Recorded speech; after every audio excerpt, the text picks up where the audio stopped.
नमस्कार, आप सभी का बहुत बहुत स्वागत है। मेरा नाम रोबिका लियाकत है। आज की हुंकार का आगाज कर रही हूं। आज से 20 महीने बाद देश सबसे बड़ा चुनाव देखने वाला है, लोकतंत्र का सबसे बड़ा चुनाव। प्रधानमंत्री मोदी ने कोच्चि में आईएनएस विक्रांत की कमीशन के मौके पर वो कुछ और कार्यक्रमों में हिस्सा ले रहे थे और तब बीजेपी के कुछ बड़े ग्रुप को, बड़े बड़े जो कार्यकर्ता वहां पर मौजूद थे, उस बड़े ग्रुप में संबोधित करते हुए मानो 2024 का एजेंडा सेट कर दिया। हाल ही में आपने देखा होगा, चाहे वो पश्चिम बंगाल हो, वो देश की राजधानी दिल्ली हो, झारखंड हो, बिहार हो, ईडी, आईटी, सीबीआई के बहुत सारे ताबड़तोड़ छापे पड़े हैं। मंत्री से लेकर संतरी तक के घर को खंगाला गया है। मुद्दा आप समझ गए, भ्रष्टाचार का है। प्रधानमंत्री कह रहे हैं कि बगैर भ्रष्टाचार खत्म किए ना तो विकास हो सकता है, ना गरीबों का कल्याण हो सकता है, ना देश की सुरक्षा हो सकती है, ना ही देश का भविष्य संवर सकता है। देश के कई हिस्सों में भ्रष्टाचार के खिलाफ एक मुहिम जारी है और विपक्ष इसे डराने की कोशिश बता रहा है। और यही वजह है कि आप देखिए, विपक्ष की तमाम पार्टियां इस मसले पर एकजुट है और एकजुटता दिखाने की कोशिश भी हो रही है। प्रधानमंत्री मोदी ने इसी एकजुटता को लेकर एक लाइन दी है, वो ये कि भ्रष्टाचार पर एक्शन हो रहा है तो मेरे खिलाफ, बीजेपी के खिलाफ पॉलिटिकल पोलराइजेशन शुरू हो गया है। आज इसी मुद्दे पर चर्चा करने के लिए सारे खास मेहमान हमारे साथ जुड़ चुके हैं। माधव आनंद जी आज यहाँ हमारे साथ स्टूडियो में मौजूद हैं, प्रवक्ता हैं जेडीयू के, बहुत बहुत स्वागत है आपका। शिवम त्यागी राजनीतिक विश्लेषक स्टूडियो में हमारे साथ मौजूद है। शक्ति यादव जी प्रवक्ता हैं आरजेडी के, हमारे साथ जुड़ चुके हैं। सैयद जफर इस्लाम प्रवक्ता हैं बीजेपी के, हमारे साथ जुड़ चुके हैं। संजय निरुपम साहब कांग्रेस के प्रवक्ता हैं, अरसे बाद हमारे साथ कार्यक्रम में जुड़ रहे हैं। आप सभी का बहुत बहुत स्वागत है। और प्रदीप सिंह साहब वरिष्ठ पत्रकार भी हमारे साथ जुड़ चुके हैं। सबसे पहले माधव आनंद जी, शुरुआत आपसे करने वाली हूँ। आपके यहाँ तो कहा जा रहा है सीएम छोड़िए पीएम की लड़ाई होगी, बड़े बड़े पोस्टर लगाए जा रहे हैं और प्रधानमंत्री ये कह रहे हैं कि आप सब पॉलिटिकल पोलराइजेशन कर रहे हैं भ्रष्टाचार के खिलाफ। रुबिका जी देखिए, आगाज हुआ है, बदलाव भी होगा, यही नारा हम लोगों ने दिया है। और जहां तक आप कह रहे हैं प्रधानमंत्री जी की बातों पे, भ्रष्टाचारियों को कौन बचाने का काम कर रहा है? हम लोग तो नहीं बचा रहे हैं। हमारी सरकार, महागठबंधन की सरकार, आदरणीय नीतीश कुमार जी करप्शन पे तो जीरो टॉलरेंस की नीति रखते हैं। ये बीजेपी की बौखलाहट है, क्योंकि उनको अच्छी तरह पता है कि अगर प्रधानमंत्री का रास्ता कहीं से तय होता है तो वो बिहार से ही तय होता है।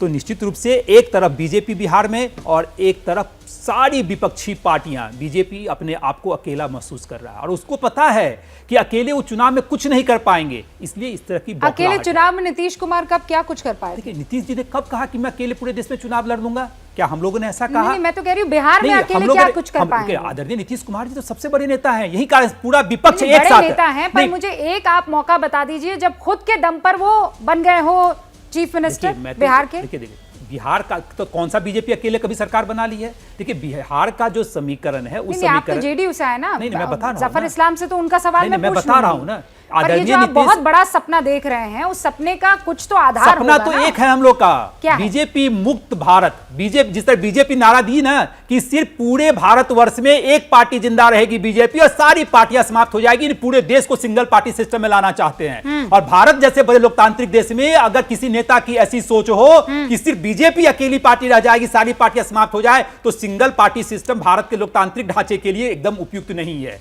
इसीलिए लड़ाई तो यहाँ विचारधारा की लड़ाई है। विचारधारा की लड़ाई आपकी 3 महीने पहले कुछ और थी, फिर विचारधारा की लड़ाई 3 महीने बाद आपकी कुछ और होगी। ये विचारधारा है या ये कुर्सी वाला नारा है? देखिए, कुर्सी का अगर नारा रहता तो वहां तो बीजेपी के भी साथ हम लोग थे। बीजेपी कौन सी कुर्सी छीन रही थी? बीजेपी कौन सी कुर्सी छीन रही थी? आदरणीय मुख्यमंत्री जी के नेतृत्व में सब लोग काम कर रहे थे। आप लोग तो कोई कुर्सी नहीं छीन रहे थे ना, लेकिन उसके बावजूद फैसला लिया ना, और वो ये कह रहे हैं कि अब हम पूरी तरीके से तैयार है। डरी हुई बीजेपी है, क्योंकि एक तरफ पूरा विपक्ष एकजुट हो चुका है और दूसरी तरफ आप अकेले हैं। करेंगे क्या? देखिए, मुझे मजबूरन इस गाने के साथ स्टार्ट करना पड़ रहा है जो 1957 में एक फिल्म प्यासा, जैसे नीतीश कुमार जी आज प्यासे दिख रहे हैं जो सत्ता के लिए, वो प्यासा एक फिल्म थी, उसका गाना था, जाने वो कौन लोग थे जिनको वोटरों का प्यार मिला, हमने मांगा था जीत, हमें हार ही हार मिला। तो उसका आगे बहुत सी थी, उससे दर्शाता है कि इनकी जो सोच है ना, वो साफ जो है मुंगेरी लाल के हसीन सपने। भाई आप देश के सर्वे देख लीजिए, हज़ारों सर्वे होते हैं, अलग अलग एजेंसियां करती हैं, सब अपने अपने हिसाब से करते हैं, किसी का पता नहीं होता। लेकिन एक चीज बिल्कुल साफ पता होता है कि अगर देश की जनता अगर किसी एक आदमी को प्रधानमंत्री के रूप में देखना चाहती है, वो आदरणीय प्रधानमंत्री जी है। उनकी जो पॉपुलैरिटी है वो सबसे आगे है, बीजेपी का जनाधार सबसे आगे है। आप हमारे कंधे पर बंदूक रख के बराबर चलाते हैं, हमारे कंधे में बैठ के आप जो है रास्ता पार करते हैं। आज आपको भी एहसास हो जाएगा 115 से 45 से आगे हैं, और उसके बाद और भी पैदल हो जाएंगे जल्दी। आप देखिए, आने दीजिए, जब आने दीजिए 2024 का। आपको अपनी जफर इस्लाम साहब, जो पार्टी में जो लोग हैं आपको बिहार से बाहर का रास्ता दिखा दिया है। आप 2024 याद दिला रहे हैं, बैठे बैठे आपको बिहार से बाहर का रास्ता दिखा दिया इन लोगों ने। अच्छी खासी सत्ता थी वो आपसे छीन ली है। अब समझिए ना, यहाँ खेला कौन किसके साथ कर गया, मुझे जवाब दीजिएगा। मोदी के खिलाफ क्या पोलराइजेशन हो रहा है, और ये पॉलिटिकल पोलराइजेशन है जिसका जिक्र प्रधानमंत्री नरेंद्र मोदी ने कोच्चि में किया है। उन्होंने कहा मैं तो भ्रष्टाचार के खिलाफ मेरी सरकार काम कर रही है, और जिन जिन भ्रष्टाचारियों के कोट अनकोट काम कर रही है वो सब एकजुट हो गए हैं। सारे खास मेहमान हमारे साथ बने हुए हैं। संजय निरुपम जी, क्या आप इसे पॉलिटिकल पोलराइजेशन मानते हैं? भ्रष्टाचार की लड़ाई के खिलाफ सारे भ्रष्टाचारी एकजुट हो गए हैं, सीधा आरोप प्रधानमंत्री का विपक्ष पर।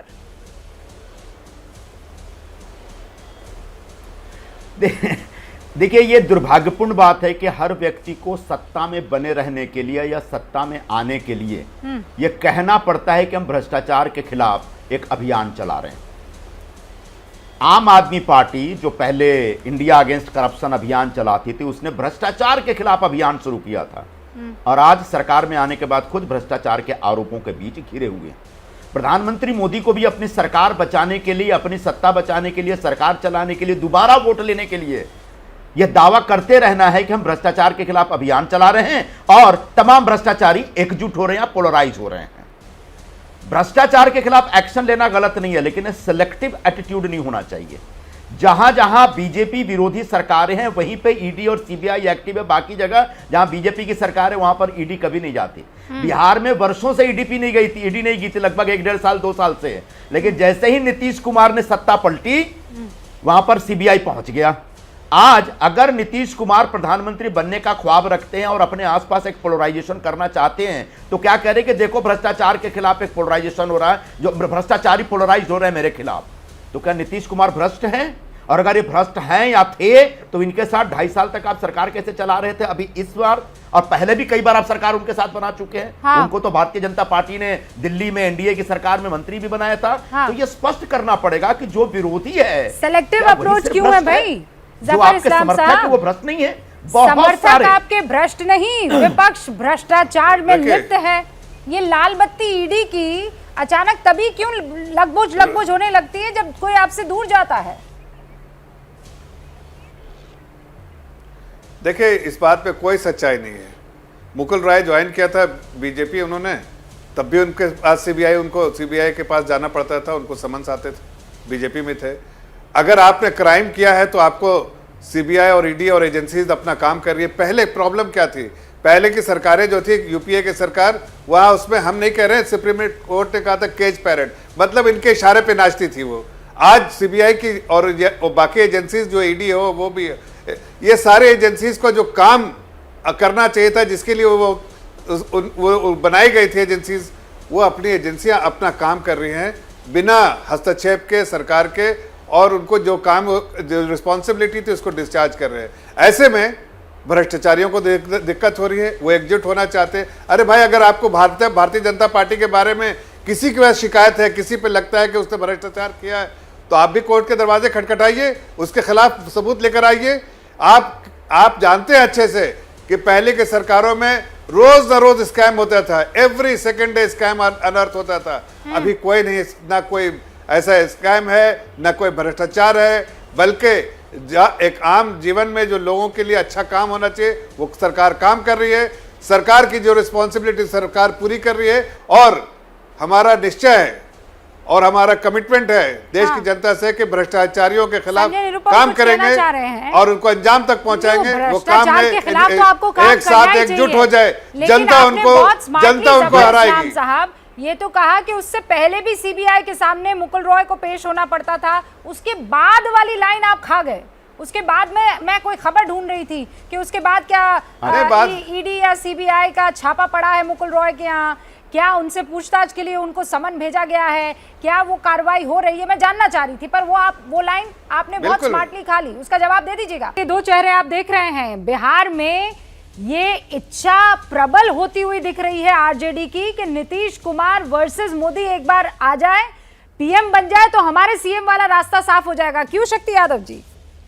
हमारा नेता कैसा हो, हमारा सीएम कैसा हो, तेजस्वी जैसा हो, पर वो लाइन तो तभी ठीक हो पाएगी या सही हो पाएगी जब नीतीश कुमार राज्य छोड़कर जाएंगे। ऐसा कभी हो पाएगा? नहीं ना रूबिका जी, ऐसा नहीं है कि आप लाइन में आ जाएंगे तो आपके नारे देश की जनता नहीं लगाएगी, ऐसा नहीं है। सवाल वो नहीं है, जनता का ध्रुवीकरण है, पीपुल पोलराइजेशन है, और पॉलिटिकल पार्टियां बाद में आगे आ रही है। और देश में जिसकी चर्चा आप कर रहे हैं ना, एक बात जान लीजिए, अब पूरे तौर पर मैं कहना चाहता हूं, भारतीय जनता पार्टी जो है ना, इन दिनों भ्रष्टाचारियों की जन्नत की पार्टी है।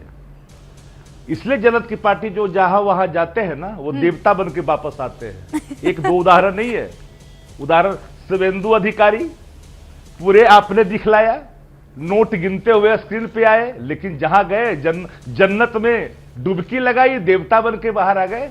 नारायण राणे, अब भ्रष्टाचार की बात कह रहे हैं, मैं मुकुल राय की नाम क्यों लूं, आप तो ले ही रहे नाम। लेकिन जो लोग ये कह रहे हैं कि भारतीय जनता पार्टी भ्रष्टाचार पे हमला कर रही है, ये भ्रष्टाचार पे हमला नहीं कर रही है। हाँ। अभी भारतीय जनता पार्टी को परेशानियों का सामना आने वाले कल में पड़ेगा, इसलिए पड़ेगा कि पीपुल पोलराइजेशन के लालू यादव को जरा याद कीजिए ना, लालू यादव भूल गए क्या? लालू यादव को याद कीजिए। अरे भैया, नहीं, लालू यादव का नाम याद नहीं आ रहा क्या? अरे भाई, वो कन्विक्टेड है, भ्रष्टाचारियों की जगह है, चार्जशीट होगी, पूरी भ्रष्टाचारी भाजपा है ना, चले गए भ्रष्टाचारियों का, पूरे देश के पूंजीपतियों को भ्रष्टाचार को वो गंगोत्री बना रखी है भाजपा के अंदर। आप जैसे लोग, आप जैसे उसी भ्रष्टाचार को संरक्षित करने के लिए रखी है ना। पहले मैं जानता था कि आपको परपराएगी, मैं तो सिर्फ मैं जानता था कि दुखते हुए नब्ज पर मैं हाथ रखूंगा तो आपको स्वाभाविक तौर पर कराने लगेगा। लालू यादव जी मैं जानता था। अच्छा, जफर इस्लाम साहब, मैं किसी को, जफर इस्लाम साहब, आपने नाम याद दिला दिया, लेकिन मैं चाहती हूं कि एक बार वो अपनी बात पूरी कर ले, क्योंकि जब वो कह रहे थे तब आपके बीच में कोई नहीं बोला था। तो शक्ति यादव एक बार अपनी बात पूरी कर ले। हाँ, लालू प्रसाद यादव क्यों भूल जाते हैं जब आप भ्रष्टाचार का जिक्र करते हैं? शक्ति यादव जी, अरे मैं इनको तो गिना ही रहा हूं, अभी क्यों आगे बढ़ गए? अभी तो थोड़ा बढ़ना ही शुरू किया हूं, दुखते हुए नब्ज पर हाथ रखा हुआ, ये करा गए। सवाल आपने शुरू किया कि पूरी पार्टियां एक गोलबंद हो रही है भ्रष्टाचार पर जब प्रधानमंत्री हमला कर रहे हैं। हमने कहा भ्रष्टाचार पे हमला नहीं है भैया, ये हमला देश पर है, लोकतंत्र पर है, संवैधानिक संस्थाओं पर है। और जब कॉन्स्टिट्यूशनल क्राइसिस देश के अंदर में होगा, लोग चुप नहीं बैठेंगे। पूरे उत्तर भारत में भारतीय जनता पार्टी की बाट लगेगी, 14 वाले 24 में नहीं आएंगे। महाराष्ट्र वाले भ्रष्टाचारी को सीने में लगा लियो, आपको अपने भ्रष्टाचारी नहीं दिखते। जफर भाई, खैर आपकी व्यवस्था को मैं समझता हूं, जिस चीज को अंगीकार किए हुए हैं आप, वो आपकी व्यवस्था हो सकती है, मेरी व्यवस्था नहीं है। नहीं, लेकिन शक्ति यादव जी एक बात बताइए ना, ये लोगों पर हमला कैसे हुआ? आप पश्चिम बंगाल में नोटों का जखीरा प्राप्त करते हैं, ये लोगों पर हमला कैसे हुआ? ये तो भ्रष्टाचार पर हमला हुआ ना। अगर आरोप पुख्ता तौर पर सबूतों के साथ वहां पर जांच हो रही है, छानबीन हो रही है, तो वो लोगों पर हमला कैसे हुआ? मैं जरा जवाब देता हूं। जवाब, अरे भैया वही तो पूछ रहे हैं, मैं वही बात तो पूछ रहा हूं कि ये दोहरी नीति क्यों? जिनके पर आप हमला, जिस पर हमला करने की बात करते हैं, जिनके खिलाफ एविडेंस सामने आता है, आपकी पार्टी में सदस्यता लेते हैं, वो व्यक्ति कैसे मुक्त हो जाता है? ये कौन सा पैमाना है कमल छाप की भाई? वो कौन सा सरोवर है जहां डुबकी लगाने के बाद सारे पाप धुल जाते हैं? जन्नत है, सरोवर है, गंगा है, वॉशिंग मशीन है। जफर इस्लाम साहब 30 सेकंड और उसके बाद मेरे दो और मेहमान। पोलराइजेशन नहीं है ये, तो फिर क्या है? पीपुल पोलराइजेशन है, और पीपुल पोलराइजेशन के आगे भारतीय जनता पार्टी पूरी तरह से अपने आप को बिल्कुल समाप्त होता दिख रही है। अच्छा। और इनको स्वाभाविक है, डर होना। ठीक है, क्या ऐसा है? क्या ऐसा है? क्या ऐसा है? 30 सेकंड, जफर इस्लाम साहब 30 सेकंड टाइमर, जवाब दीजिए शक्ति यादव जो कह रहे हैं। देखिए, मैं तो बहुत सिंपल से तरीके से पूछ रहा हूँ इनसे कि भाई पहले तो जो कन्विक्टेड है, बाकी लोगों पे चार्जशीट हो, उन पे इन्वेस्टिगेशन हो, वो कोर्ट तय करेगी। आपको तो कोर्ट ने मुजरिम तय कर दिया है कि आप एक क्राइम कर चुके हैं, आप भ्रष्टाचारी हैं, और अब भ्रष्टाचारी पार्टी के प्रवक्ता आप होने के नाते आपको अपने भ्रष्टाचारी लोगों के बारे में याद रखना चाहिए, बताना चाहिए कि भ्रष्टाचार करने से देखो भाई कैसे जेल में रहना पड़ता है। लालू यादव बड़े नेता होते थे, लेकिन सिर्फ भ्रष्टाचार के कारण आज वो कहीं नहीं है। 30 सेकंड आपके ऊपर हो गए प्रदीप जी। दूसरी बात मैं कहना चाहता शक्ति हूं, यादव जी, आवाज एक सेकंड नहीं आ रही। नहीं, दूसरी बात अभी नहीं, अभी मेरे 2 और मेहमान सर, उसके बाद मैं आपका रुख करूंगी। प्रदीप सिंह साहब, आपको यहाँ से क्या दिखाई दे रहा है? क्या एजेंडा सेट हो चुका है और क्या एजेंडा भ्रष्टाचार ही रहने वाला है? और अगर हाँ, तो वाकई ये तो विपक्ष वर्सेस बीजेपी हो जाएगा, और उसके लिए बीजेपी तैयार है।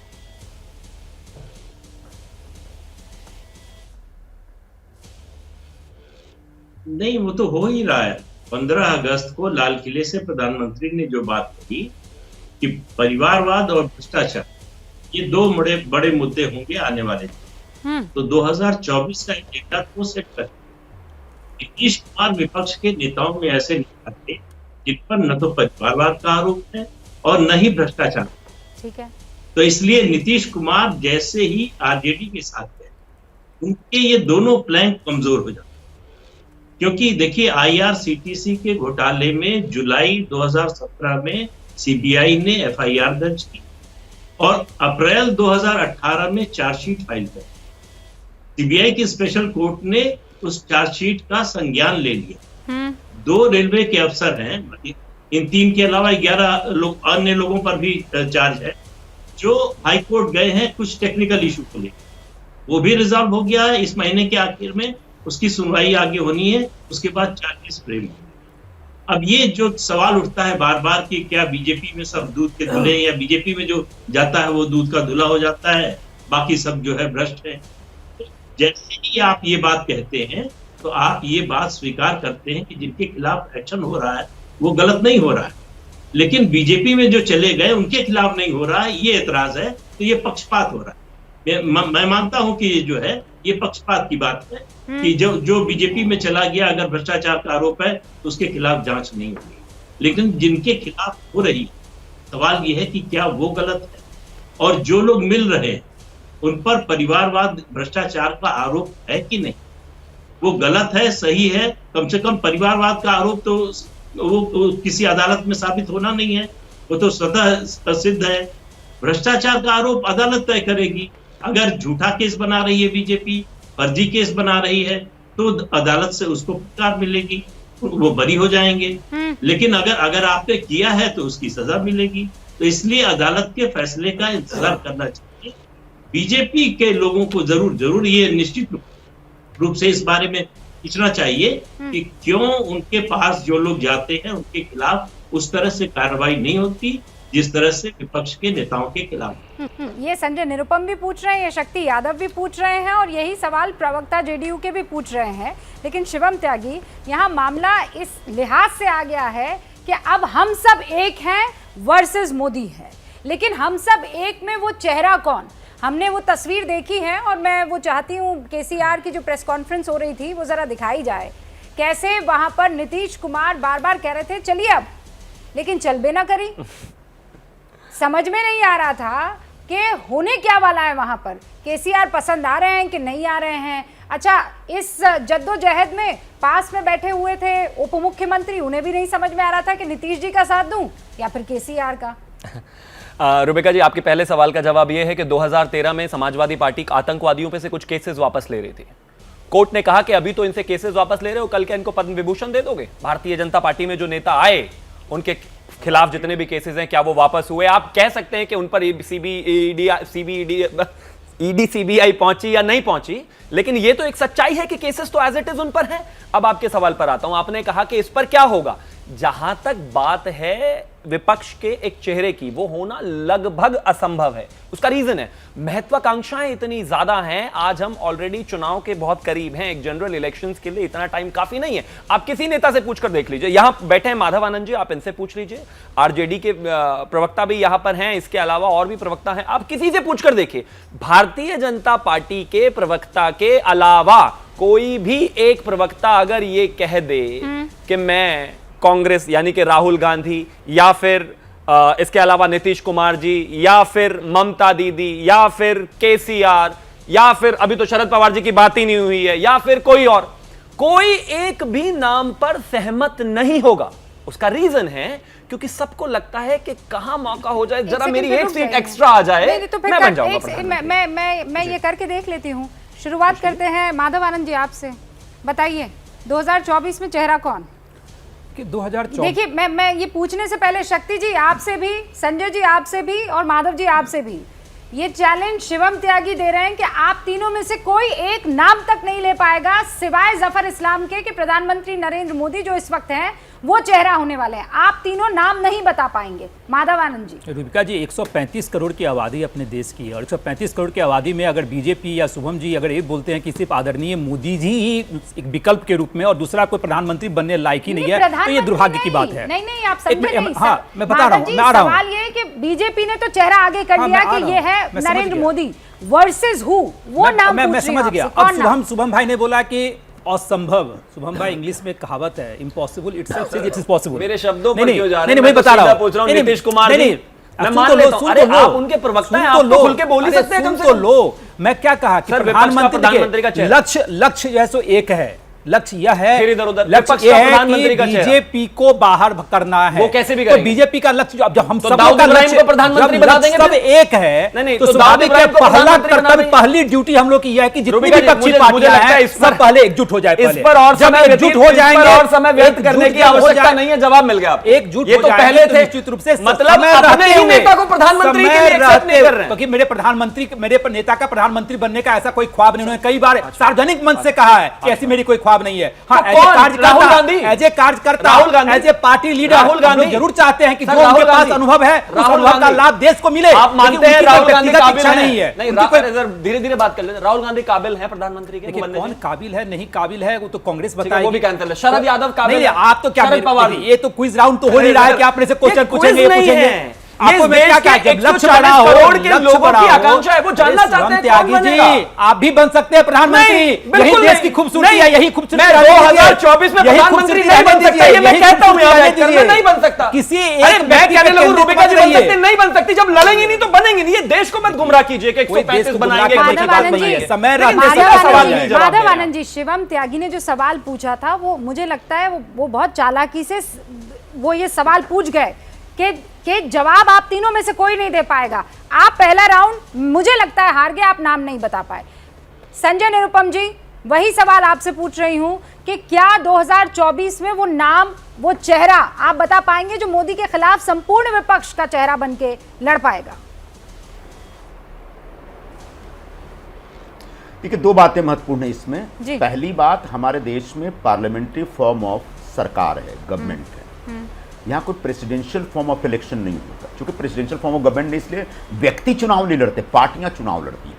तो ठीक है, बीजेपी ने बहुत ही इंटेलिजेंटली एक मोदी वर्सेस ऑल, मोदी एक चेहरा करके बना के दे दिया उन्होंने इस तरह से चुनाव लड़ा जैसे एक प्रेसिडेंशियल फॉर्म ऑफ गवर्नमेंट बनने जा रही है। वो एक उनकी अपनी एक चालबाजी थी जिसमें वो कामयाब भी हुए।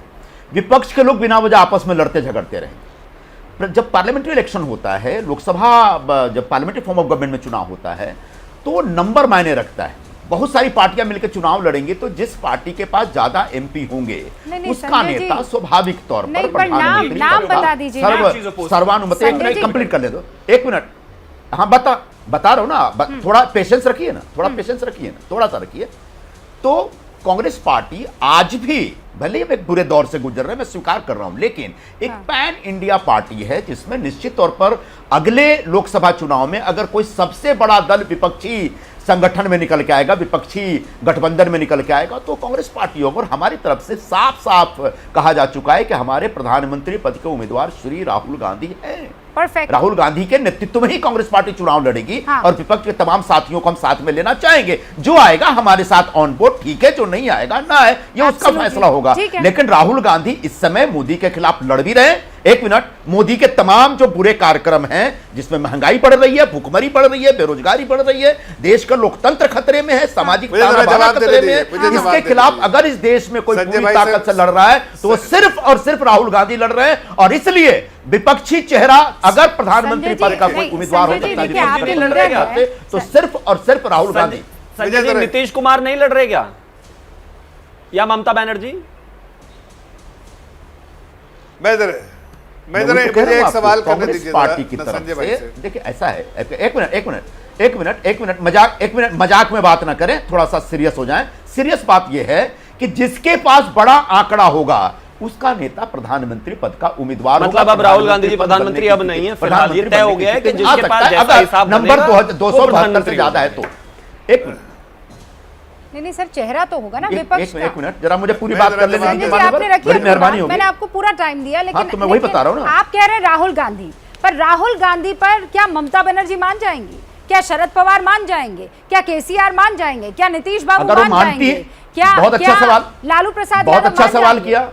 नहीं, बहुत अच्छा, समझ में आया, बहुत अच्छा सवाल किया आपने। जहां पर जिन राज्यों में कांग्रेस डायरेक्ट मुकाबले में है वहां के किसी विपक्षी नेता से, निश्चित तौर पर वो नेता कांग्रेस के नेतृत्व को स्वीकार नहीं करेंगे, क्योंकि उनका राज्य में उनकी पॉलिटिक्स खतरे में पड़ जाएगी। जैसे जरा- केसीआर है, जवाब वहां देने डायरेक्ट के लिए- कांग्रेस वर्सेस केसीआर संजय चल जी, रहा है, तो अगर कांग्रेस का नेतृत्व स्वीकार करें तो संजय खतरे जी, में पड़ अभी जाएंगे। अभी तो आपकी एक मिनट, पार्टी में ही जो लोग सबसे नहीं भयंकर आएंगे, वर्सेस चल रहा है। शशि थरूर कह रहे हैं ट्रांसपेरेंसी नहीं है, अध्यक्ष वर्सेस नॉन अध्यक्ष चल रहा है। पार्टी पहले अंदरूनी मसले पर लड़ ले और उसके बाद बाहर का। आप कह रहे हैं राहुल गांधी, ये आपके मन का कांग्रेस ही कह सकता है। एक लड़ने वाला कार्यकर्ता ये इच्छा जाहिर कर सकता है, लेकिन बाहर के लोग इसे मानेंगे कि नहीं, ये बहुत बड़ा सवाल है। जफर इस्लाम कुछ कहना चाहते हैं, फिर शक्ति जी मैं आपका रुक जरा हाँ जफर जरा साहब। रुबैका जी हाँ। 10 सेकंड। मैं सवाल का जवाब दे दूं। हाँ, मैं संजय जी, आपके बस सवाल का आप- जवाब हाँ, दे रहा हूं संजय जी मैं आ रही हूँ आपके कि पास। देखिए, जफर साहब।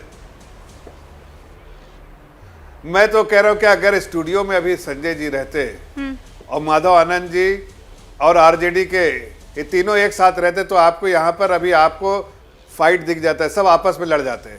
इसलिए कि तीनों को एक दूसरे के नेता पसंद नहीं है। ये कहने को कुछ भी कह दे, हकीकत तो ये है कि ऑपोजिशन अब ये राहुल गांधी को चाहे, राहुल गांधी कौन है भाई, कांग्रेस पार्टी के नेता है, लेकिन बाकी जो ममता बनर्जी यही कांग्रेस छोड़ के आई है।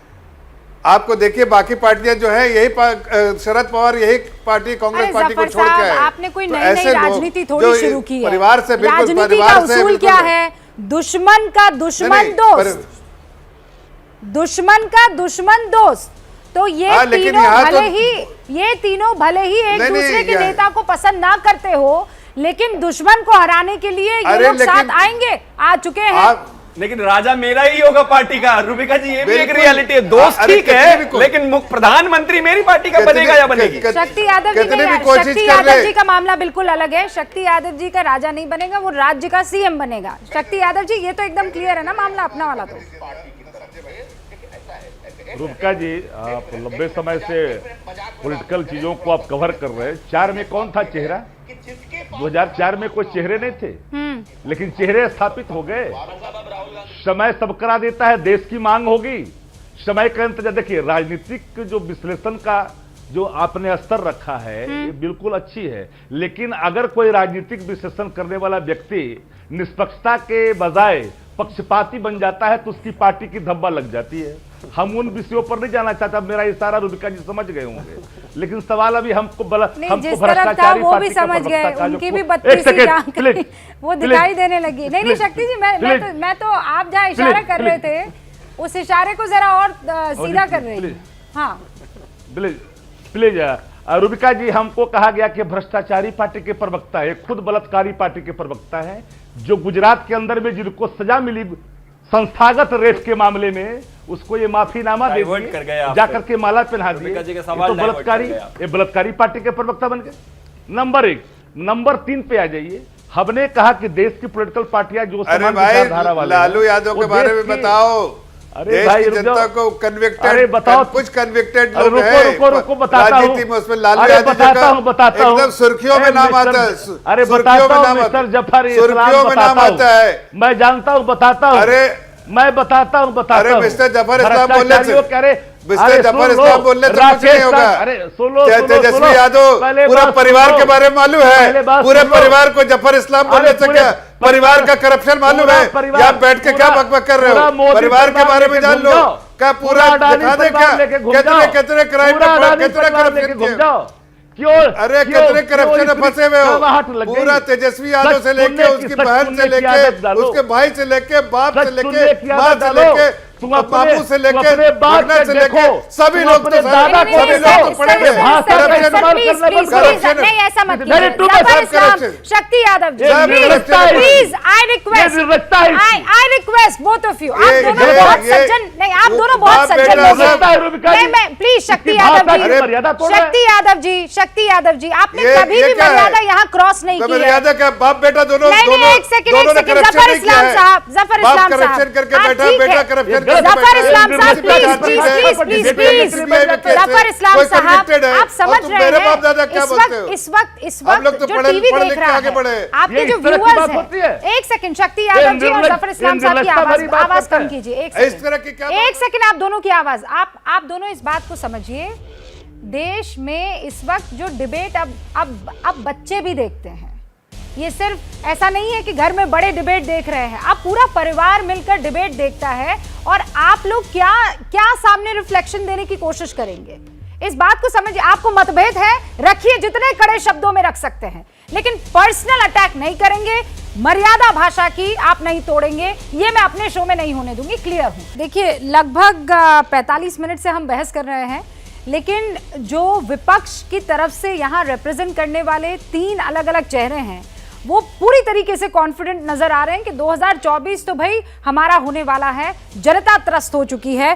प्रदीप जी, ये कॉन्फिडेंस आ कहां से रहा है?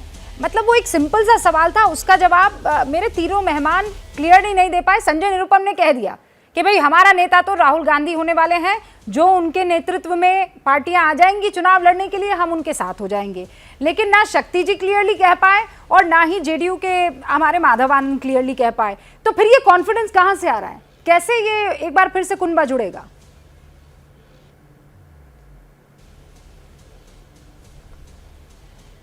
नहीं, ये काल्पनिक कॉन्फिडेंस है। और कॉन्फिडेंस कितना है ये नीतीश कुमार जी और केसीआर की जो प्रेस कॉन्फ्रेंस हुई पटना में, उसमें दिख गया।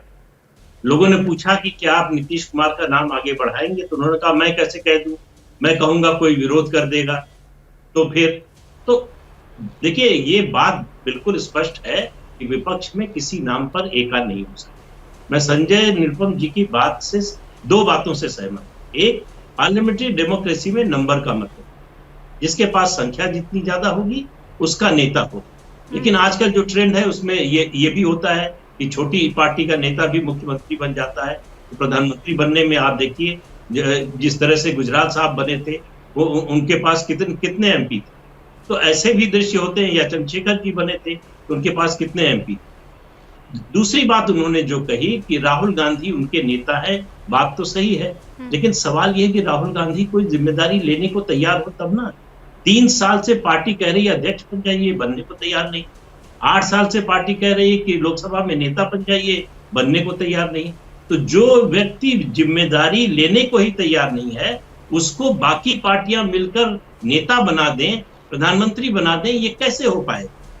ये बात ठीक है कि कांग्रेस पार्टी ही एकमात्र नेशनल पार्टी है विपक्ष में, हाँ, उसी के एमपी ज्यादा आएंगे, इसकी पूरी संभावना है। हाँ। लेकिन राहुल गांधी को लीडरशिप के लिए आगे तो आना पड़ेगा, जिम्मेदारी लेने के लिए तो तैयार होना पड़ेगा। संजय जी, तो इसलिए जो है, देखिए, इस तरह की बातें कि सब मिल जाएंगे तो पलट जाएगा, ये मैंने थोड़ा नहीं काल्पनिक कभी देखा कॉन्फिडेंस है। जब ग्रैंड अलायंस बना था, राहुल गांधी खुद अपनी सब- पार्टी की जिम्मेदारी नहीं ले पा रहे हैं, वो देश की जिम्मेदारी कैसे लेंगे? और उसके लिए बाकी पार्टियां कैसे तैयार हो पाएगी? देखिए, राहुल गांधी हर राज्य के चुनाव में मुख्य तौर पर प्रचार करने के लिए जाते हैं, पार्टी का नेता होने के नाते, प्रमुख नेता होने के नाते। अभी 7 सितंबर से जो भारत जोड़ो एक पदयात्रा शुरू हो रही है, वो उनके नेतृत्व में, बल्कि वही पदयात्रा कर रहा है जिसमें 3,500 किलोमीटर चलेंगे और लगभग 90 दिनों तक की पदयात्रा है। और रह गई बात कांग्रेस अध्यक्ष बनने का, हम सब चाहते हैं कि राहुल गांधी अध्यक्ष बने, चुनाव लड़े, और चुनाव की प्रक्रिया अभी चल रही है। बाकी पार्टियों की तरह नहीं है कि बगैर चुनाव, बगैर किसी प्रक्रिया के कोई भी आदमी अध्यक्ष बन जाता है, कोई नॉमिनेशन नहीं होता। हमारे यहाँ एक सिस्टम है, उस सिस्टम के तहत आपने सुना होगा कि कांग्रेस अध्यक्ष के चुनाव की तारीखें घोषित हो गई हैं। हाँ, अभी अखबारों में इस तरह से छप रहा है या एक अफवाह उड़ा दी गई कि राहुल गांधी ने मना कर दिया, ऐसा कुछ भी नहीं है। राहुल गांधी चुनाव लड़ेंगे और उनके खिलाफ एक मिनट प्लीज राहुल गांधी कांग्रेस अध्यक्ष का चुनाव लड़ेंगे और उनके खिलाफ कांग्रेस के किसी भी नेता को चुनाव लड़ना अध्यक्ष पद का तो बिल्कुल लड़े, और उसके बाद तो चुनाव में हम सब मिलकर के चाहेंगे कि राहुल गांधी चुनाव जीते और कांग्रेस का अध्यक्ष बने। तो ये जो एक प्रश्न है या एक दुविधा की स्थिति खड़ा की जा रही है विपक्ष के कुछ नेताओं की तरफ से कि ये नेतृत्व, पार्टी का नेतृत्व करने के लिए तैयार नहीं, ऐसा कुछ नहीं है। सच है कि राहुल गांधी सहर्ष पूरी ताकत के साथ और सहजता के साथ पार्टी का नेतृत्व समझदार राजनेताओं में से एक है, कोई विपक्ष का आदमी नहीं है। G23 विपक्ष नहीं है, आनंद जी विपक्ष नहीं है, मनीष जी विपक्ष नहीं है, गुलाम नबी आजाद विपक्ष नहीं है। हाँ, ये तमाम लोग जो आज ये कह रहे हैं शशि थरूर विपक्ष नहीं है। एक मिनट, मैं आता हूं उस विषय पे बहुत अच्छे से बोल सकता हूं, लेकिन दुर्भाग्यपूर्ण बात है कि आपके पास वक्त नहीं है अभी। तो कभी इस विषय पे अगर चर्चा करना चाहें कि हमारे पार्टी के अंदर जो विक्षुब्ध नेता हैं, गुलाम नबी आजाद हो या बाकी और जो नाम आप ले रहे हैं, उन नेताओं की क्या भूमिका है और उन नेताओं ने इस प्रकार की भूमिका क्यों ली है, और वो राहुल गांधी के खिलाफ है या पार्टी की जड़ खोदना चाह रहे हैं या किसी बीजेपी के नेताओं के इशारे पर या बीजेपी का एक बड़ा प्लान का हिस्सा है, इस पर आप चर्चा कर सकते हैं। लेकिन मुझे लगता है कि एक बहुत 1-2 लाइन में चर्चा करना, मुझे लगता है इस विषय परेशान तो आप भी पार्टी से हैं, आपकी भी बड़ी नहीं सुनी जा रही है, कई जगह आपने भी अपना दुख प्रकट किया है। आज की तारीख में आप ये कह सकते हैं कि नहीं वो विक्षुब्ध है, वो ये है, वो है, आपकी भी तो बड़ी शिकायतें हैं ना पार्टी से। बड़ा अच्छा सवाल है आपका। ये अकेले कांग्रेस पार्टी है कि कांग्रेस में रह के भी कांग्रेस के किसी मुद्दे पे, कांग्रेस के किसी फैसले पे हम अपना विरोध प्रकट कर सकते हैं और उसके बाद भी पार्टी में रह सकते हैं। क्या भारतीय जनता पार्टी में मोदी सरकार के किसी फैसले के खिलाफ कोई नेता खुल के विरोध करेगा और वो पार्टी में जिंदा रह सकता है? क्या बाकी जो अपने समाजवादी पार्टी और नीतीश कुमार की पार्टी है, बाकी तमाम, ममता बनर्जी की पार्टी ले लीजिए, उस पार्टी के नेता कभी अपने प्रमुख नेता के किसी या पार्टी के किसी फैसले के खिलाफ बोल के जिंदा रह सकते हैं क्या? हमारे यहाँ ऐसा नहीं है। संजय जी, मैं तो हमारे यहाँ ऐसा नहीं हूँ, लेकिन जितना दूर से आपको देखकर समझ पाई हूँ, आपको नहीं, मैं जितने भी पॉलिटिकल पार्टीज को और पॉलिटिशियन को, ऐसे में क्या होता है कि वो पॉलिटिशियन तो जिंदा रहता है लेकिन पार्टी मर जाती है, क्योंकि फिर आप हर मुद्दे पर परेशानी होते रहते हैं, आपकी सुनवाई नहीं होती है, आप पार्टी के लिए फिर काम नहीं कर पाते हैं, आप परेशान होते रहते हैं, आपकी सुनवाई नहीं हो पा रही होती है, इसलिए पार्टी को नुकसान बड़े लेवल पर हो रहा होता है। तो आप तो जिंदा रहते हैं, पार्टी मर जाती है, और इस वक्त पार्टी को वही दिक्कत हो रही है। बहरहाल आप सही कह रहे हैं, मुझे इस मसले पर आपसे आगे लंबी चर्चा करनी चाहिए, वक्त की सच में कमी है आप जो कह रहे थे। फिलहाल बहुत बहुत शुक्रिया। तो मोदी के खिलाफ क्या ये पोलराइजेशन पॉलिटिकल है या जैसा शक्ति यादव कह रहे हैं अब ये पीपल पोलराइजेशन हो चुका है? देखिए क्या होता है 2024 में। क्या मजबूरी है मेरी, बताइए। मैं अभी आपको बताती हूँ कि मैंने ओए होए होए होए नमकीन के चटकारे लेते हुए टकटकी मार के डिबेट शो को पॉज रिपीट कर करके देख रहे हैं जोगिंदर जी। इनकी तरह आप भी देखें अपनी फेवरेट डिबेट्स को रिपीट कर और डाउनलोड कीजिए एबीपी लाइव ऐप अपने स्मार्ट टीवी पर।